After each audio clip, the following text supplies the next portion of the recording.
नमस्कार मित्रांनो, आजची कहाणी सुरू करण्यापूर्वी जर तुम्ही आमच्या चॅनलला पहिल्यांदा भेटत असाल तर सबस्क्राईब करा अशी मी तुम्हाला विनंती करतो।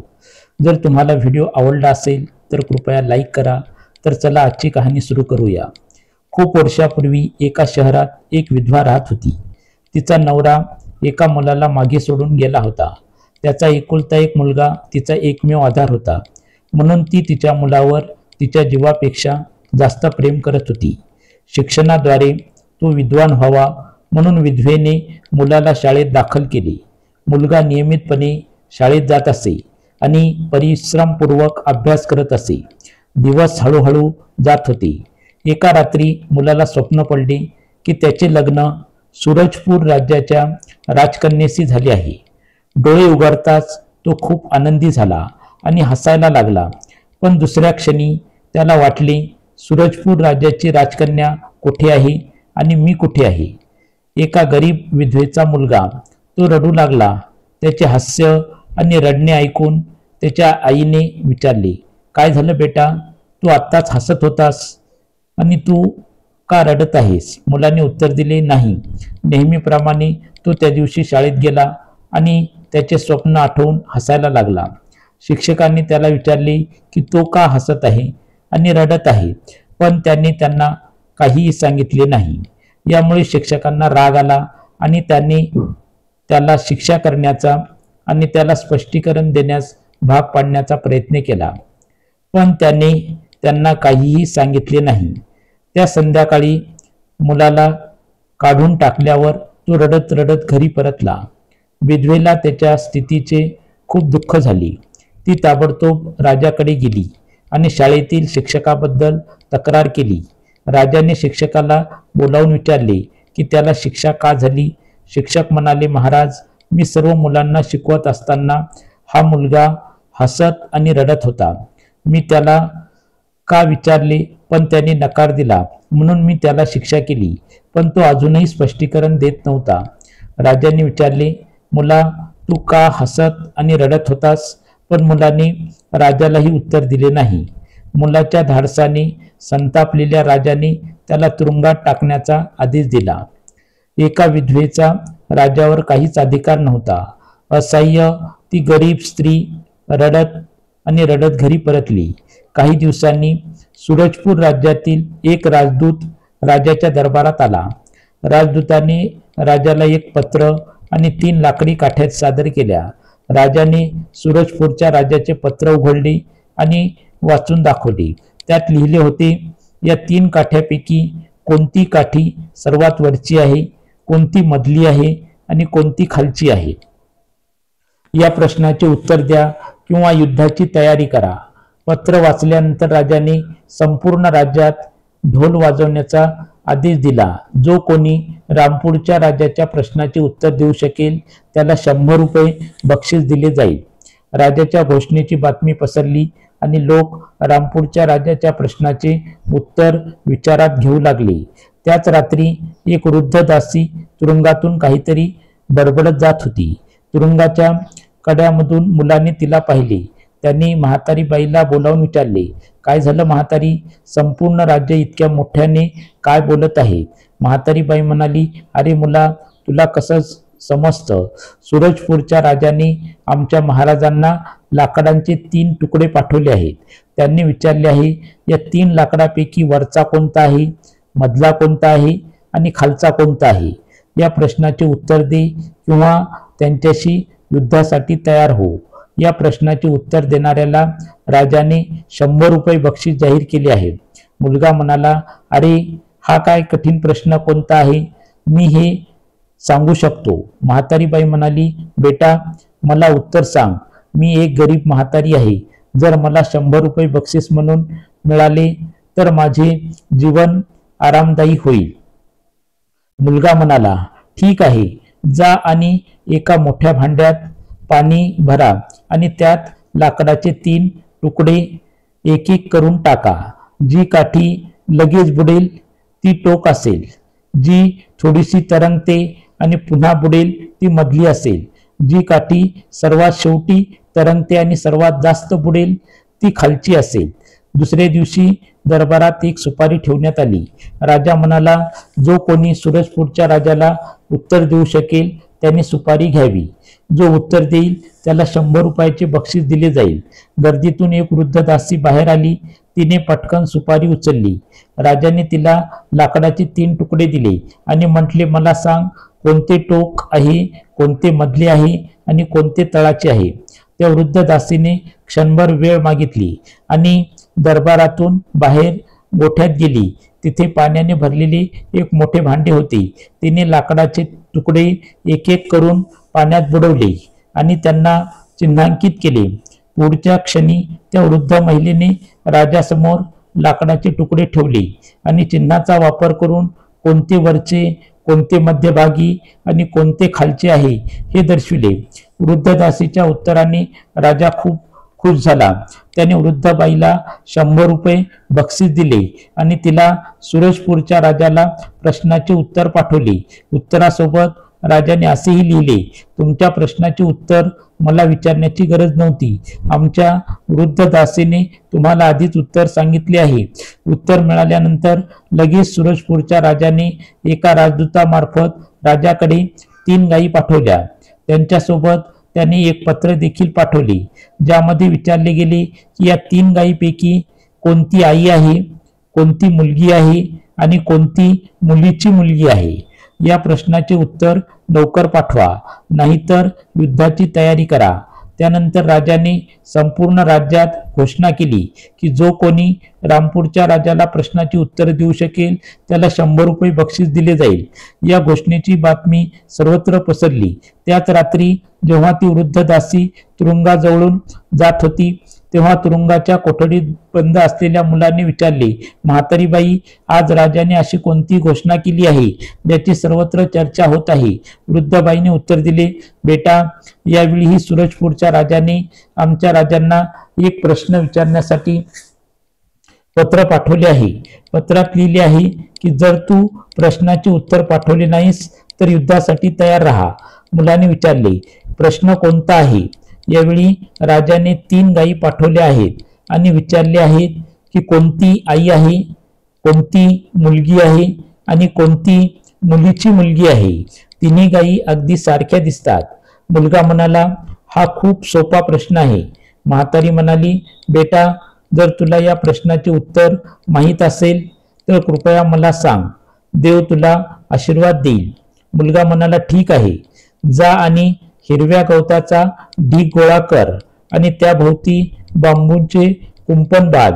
कुंपण इतके उंच असावे की गायी त्यावर सहज उडी मारू शकणार नाहीत. हे करण्यापूर्वी गायींना 2 दिवस उपाशी ठेवा. 3ऱ्या दिवशी त्यांना गवताच्या ढिगाऱ्याजवळ सोडा. कुंपण फोडून प्रथम गवत खाणारी गाय ही मुलगी असावी. जी गाय थोड्या वेळासाठी थांबते आणि कुंपणातून आत जाण्याचा प्रयत्न करते ती तुमची मुलगी असली पाहिजे आणि जी कुंपणातून शेवटी गवत खाण्यासाठी बाहेर पडते ती तुमची आई मानली पाहिजे. म्हातारी दासी मुलाच्या पद्धतीने विचार करून घरी गेली. 2ऱ्या दिवशी जेव्हा दरबार भरला आणि राजाने एक पान ठेवले आणि त्याची घोषणा पुन्हा केली तेव्हा म्हातारी दासीने पटकन ते घेतले. ती म्हणाली, महाराज, मी सूरजपूरच्या राजाच्या प्रश्नाचे उत्तर देईन, पण त्यासाठी मला 3 दिवस हवे आहेत. माझ्या इच्छेनुसार 3 गायी वेगवेगळ्या ठिकाणी ठेवाव्यात. मी त्यांची काळजी घेईन. राजाने म्हातारी दासीच्या अटी मान्य केल्या. गायी तिच्या स्वाधीन केल्या आणि थोडा वेळ वाट पाहिली आणि तिला 3 दिवस दिले. 3ऱ्या दिवशी दरबार भरण्यापूर्वी म्हातारी महिलेने तरुणाच्या पद्धतीने प्रश्नाचे उत्तर काढले होते. दरबार भरला तेव्हा तिने गायींना क्रमाने उभे केले आणि उत्तर वळी केले. त्यावेळी राजाही खुश झाला आणि त्याने त्या वृद्ध महिलेला 100 रुपये देऊन बक्षीस दिले आणि तिला सूरजपूरच्या राजाच्या प्रश्नाचे उत्तर पाठवले. 2ऱ्या प्रश्नाचे उत्तर मिळाल्यानंतर सूरजपूरच्या राजाने 3रे पत्र लिहिले आणि पाठवले. जेव्हा सूरजपूरच्या राजदूताने राजाला 3रे पत्र दिले तेव्हा राजाने ते उघडले आणि वाचले. राजाने लिहिले, माझ्या पलंगाच्या पायाखाली 4 सोन्याच्या विटा लपलेल्या आहेत. जर तुमच्या राज्यातील कोणताही चोर त्या चोरू शकला तर त्यांना त्या घेऊ द्या, अन्यथा युद्धाची तयारी करा. राजाने त्या चोरणाऱ्याला बक्षीस देण्याची घोषणाही केली, पण कोणीही काम हाती घेतले नाही. परिणामी संपूर्ण राज्यात अशांतता पसरली.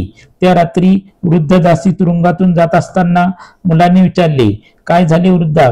आज राजाने अशी कोणती घोषणा केली आहे ज्यामुळे संपूर्ण राज्यात अशांतता पसरली आहे? वृद्ध महिलेने उत्तर दिले, बेटा, काही विचारू नकोस. सूरजपूरच्या राजाकडून 3रे पत्र आले आहे.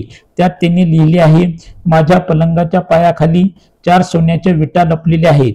जर तुमच्या राज्यातील कोणताही चोर त्या चोरू शकत असेल तर त्यांना त्या घेऊ द्या, नाहीतर त्यांनी युद्धाची धमकी दिली आहे. मुलगा म्हणाला, म्हातारी बाई, हे इतके कठीण काम आहे का? मी ते करू शकतो.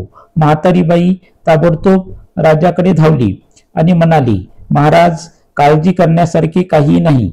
रामपूरमध्ये तुरुंगात असलेला विधवेचा मुलगा राजाच्या सोन्याच्या विटा चोरण्यास तयार आहे. राजाने विचारले, खरोखर? म्हातारीबाईने उत्तर दिले, हो महाराज. त्याने मला आत्ताच सांगितले की तो सूरजपूरला जाऊन सोन्याच्या विटा चोरू शकतो. राजाने विचारले, तुम्ही विधवेच्या मुलाला चोरण्यास तयार आहात का? वृद्ध स्त्रीने उत्तर दिले, हो महाराज. त्याने मला आत्ताच सांगितले की तो सूरजपूरला जाऊन सोन्याच्या विटा चोरू शकतो.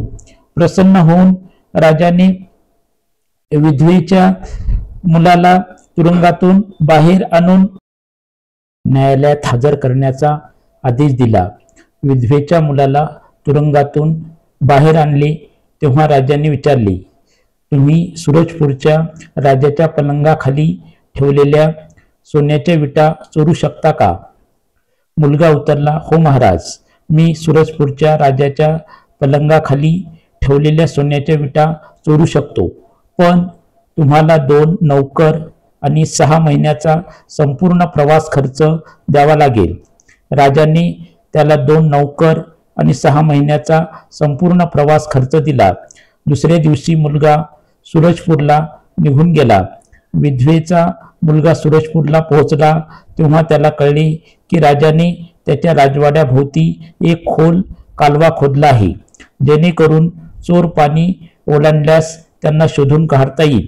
नौकर आणि नौकरांना ओलांडण्यासाठी फक्त एक छोटा पूल होता. तो सतत सैनिक पहारा देत होते.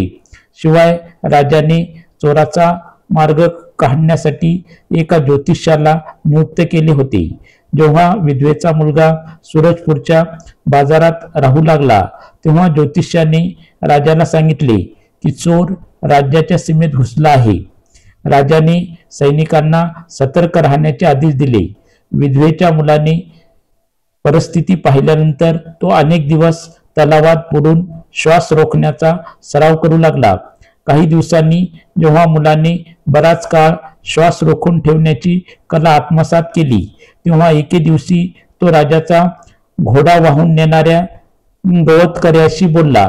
मुलगा म्हणाला, गवतकऱ्या, जर तू मला गवताच्या गंजीत लपवून राजाकडे आणलेस तर मी तुला सांगितलेले कोणतेही बक्षीस देईन. सुरुवातीला गवतकऱ्याला खूप राग आला, परंतु जेव्हा मुलाने उदार लाच दिली तेव्हा तो मान्य झाला. दुसऱ्या रात्री घोड्यासाठी गवत घेऊन तो पूल ओलांडत असताना त्याने मुलाला गवतकऱ्याला बांधले आणि त्याला सोबत घेऊन गेला. पूल ओलांडल्यानंतर मुलगा राजाच्या राजवाड्यात पोहोचला तेव्हा ज्योतिषाने पुन्हा राजाला इशारा दिला, महाराज, चोर राजवाड्याच्या अगदी जवळ आहे. राजाने आपल्या सैनिकांना सतर्क राहण्याचे आदेश दिले. ते राजवाड्याभोवती पहारा देत होते आणि प्रत्येक बारकाव्याचे निरीक्षण करत होते. रात्री जेव्हा राजा झोपलेला होता तेव्हा त्या मुलाने राजवाड्यात डोकावण्याचा प्रयत्न केला, परंतु सैनिक इतके सतर्क होते की राजवाड्याभोवती लपून राहणे देखील त्याच्यासाठी कठीण झाले. शेवटी तो शांतपणे कालव्यात शिरला आणि मृतदेह असल्याचे भासवून पाण्यात तरंगू लागला. सकाळी राजाने ज्योतिषाला बोलावून चौकशी केली. ज्योतिषाने त्याला सांगितले की चोर मृतदेह असल्याचे भासवून पाण्यात तरंगत आहे. ज्योतिषाच्या माहितीवरून राजाने चौकशीसाठी सैनिक पाठवले. खरंच एक मुलगा पाण्यात तरंगत होता. राजाने त्याच्या सैनिकांना मुलाला पाण्यातून बाहेर काढून त्याच्यासमोर सादर करण्याचा आदेश दिला. सैनिकांनी तेच केले.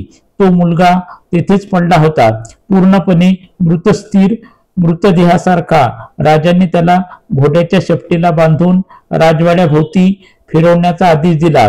जर तो जिवंत असता तर तो रस्ता ओलांडताना नक्कीच ओरडला असता, पण जर तो मेला असता तर तो कधीही गंभीर जखमी झाला तरी तो तसाच राहील. राजाच्या आदेशानुसार मुलाला घोड्याच्या शेपटीला दोरीने बांधण्यात आले. घोड्यावर स्वार असलेला एक माणूस त्याला राजवाड्याभोवती रस्त्याने ओढू लागला. दगडाच्या घर्षणामुळे मुलाच्या पाठीला अनेक ठिकाणी जखमा झाल्या होत्या, परंतु तो स्थिर राहिला. शेवटी राजाने घोड्याला त्याला शेपटापासून मुक्त करून पुन्हा कालव्यात टाकण्याचा आदेश दिला, कारण तो जिवंत नाही तर मृत आहे याची खात्री पटली होती. त्याला कालव्यात टाकून राजाने ज्योतिषाला बोलावून आणि म्हणाला, ज्योतिषी, तुझे भाकीत पूर्णपणे चुकीचे ठरले आहे. तू ढोंगी आहेस आणि माझ्या दरबारात ढोंग्यांना जागा नाही. राजाने ताबडतोब आपल्या सैनिकांना ज्योतिषाला तुरुंगात टाकण्याचा आदेश दिला. यानंतर राजाने ज्योतिषांना कामावर थांबवले. फक्त सैनिकांना जागृत राहण्याचा आणि पहारा देण्याचा आदेश दिला. मुलगा कालवा ओलांडून आपल्या तंबूत परतला. काही दिवस त्याच्या जखमावर उपचार केल्यानंतर तो पुन्हा गवत कापणाऱ्याला भेटला. गवत कापणाऱ्याने बरीच रक्कम मिळवून त्याला गवताच्या गठ्ठ्यात बांधले आणि राजाच्या आवारात सोडले. मध्यरात्री जेव्हा राजा झोपला होता आणि सैनिक पहारा देत उभे होते, तेव्हा तो मुलगा काळे कापड घालून कुंडीतून राजवाड्यात प्रवेश केला.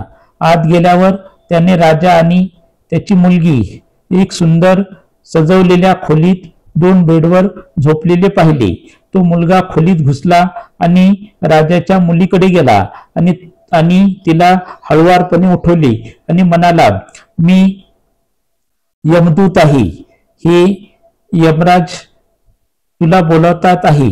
आणि काळ्या रंगात पाहून राजाच्या मुलीने तो खरोखरच यमदूत आहे असे गृहीत धरले आणि घाबरून म्हणाली, नाही, मला अजून मरायचे नाही, कृपया मला जाऊ द्या. मुलगा म्हणाला, बरं, जर तुम्हाला मरायचे नसेल तर तुमचा जीव वाचवण्यासाठी एक युक्ती करा, नाहीतर माझ्याशिवाय दुसरा यमदूत येऊन तुम्हाला आज यमदूताकडे घेऊन जाईल. मुलीने उत्तर दिले, माझा जीव वाचवण्यासाठी तुम्ही काहीही करायला मी तयार आहे. मुलगा म्हणाला, ठीक आहे, ही मोठी पेटी उघडा आणि आत बसा. मी बाहेरून कुलूप लावतो. जर दुसरा कोणी दूत आला तर तुम्हाला इथे न पाहता तो निघून जाईल. मुलीने पेटी उघडली. ती आत गेल्यावर मुलाने बाहेरून कुलूप लावले. मग त्याने राजाला हळुवारपणे उठवले आणि म्हटले, लवकर ये, मी यमदूत आहे. यमराजाने तुम्हाला बोलावले आहे. राजाचा जीव फुगू लागला. त्याने हात जोडून म्हटले, नाही, मला अजून मरायचे नाही, कृपया मला जाऊ द्या. तो मुलगा म्हणाला, बरं, जर तुला आत्ताच मरायचे नसेल तर एक काम कर, मग कदाचित तुला वाचवलं जाईल.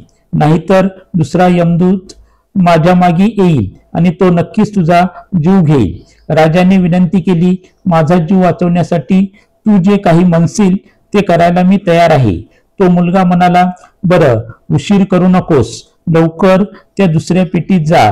मी बाहेरून कुलूप लावतो. जर कोणताही यमदूत माझ्या मागे आला तर तो तुला इथे न पाहून परत येईल. राजाने क्षणही वाया न घालवला नाही.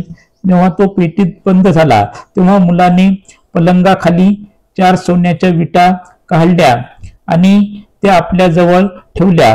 मग त्याचा काळा झग्गा फेकून देऊन त्याने लगेच राजाचा वेश धारण केला. राजासारखा वेश धारण करून तो राजवाड्यात फिरायला गेला आणि सर्व रक्षकांनी त्याला नमस्कार केला. त्यांनी त्यांना फटकारले, सावध राहा, जर एकही मुंगीही राजवाड्यात शिरली तर सकाळपर्यंत तुमच्या सर्वांचा शिरच्छेद होईल.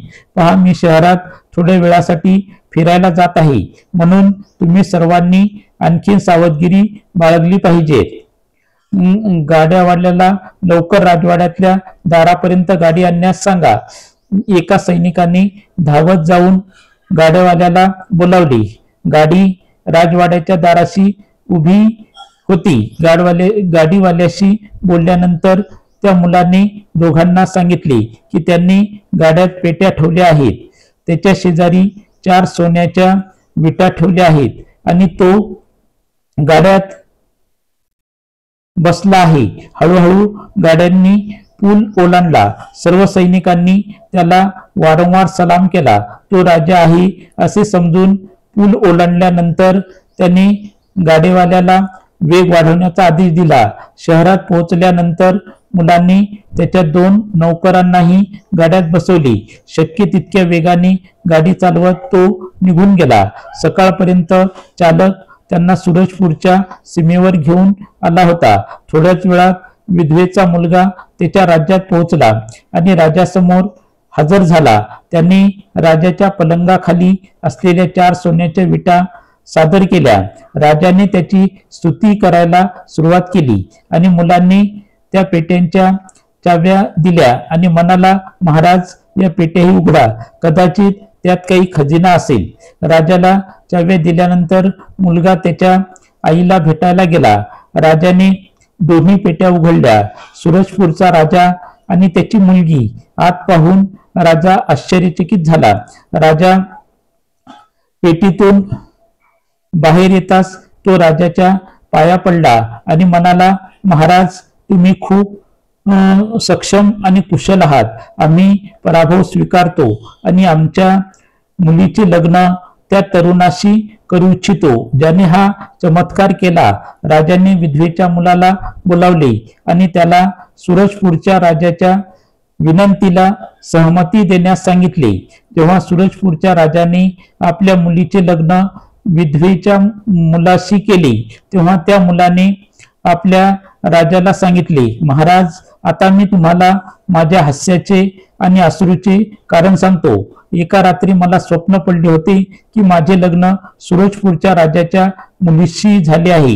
या स्वप्नाचा विचार करताना मी आनंदाने हसलो, पण दुसऱ्या क्षणी जेव्हा मी माझ्या गरिबीचा विचार केला तेव्हा मला लगेच रडू कोसळले.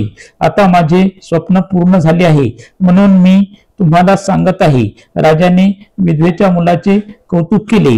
त्याने त्याला कायमचे सर्व सुख सोयी देण्याचे वचन दिले. तर मित्रांनो, मला खरोखर आशा आहे की तुम्हाला ही कथा आवडली असेल. अशाच कथा पाहण्यासाठी माझ्या चॅनलला सबस्क्राईब करा. जर तुम्हाला व्हिडिओ आवडला असेल तर कृपया लाईक करा आणि तुमच्या प्रेमळ कमेंट्स द्यायला विसरू नका. धन्यवाद. नमस्कार. जय हिंद, जय महाराष्ट्र, जय भारत.